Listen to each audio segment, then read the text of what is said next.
Au milieu de la forêt des Landes, sous ces pins maritimes à perte de vue, une belle clairière sans clôture ni barrière.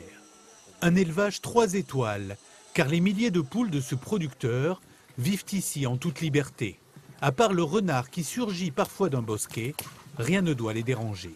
Là, la forêt, c'est vraiment tout pour elles. D'ailleurs, on les voit gambader partout, monter sur les arbres. Elles profitent vraiment de tout leur parcours qui est vraiment illimité puisqu'on s'installe en pleine forêt pour ça.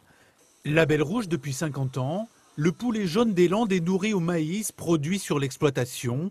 Il picore aussi, en pleine nature, des graines ou des insectes. Ça fait du bien ça, hein?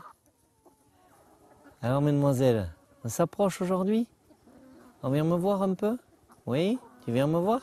Sa croissance est 2 fois plus lente que dans les élevages intensifs, un gage de qualité. Voilà.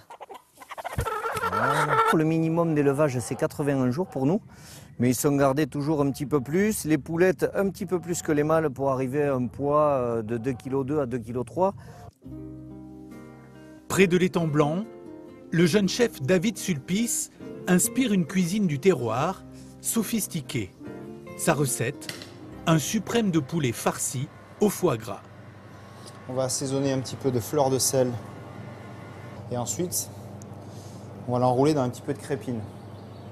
Le foie gras va rester bien à l'intérieur du suprême de volaille.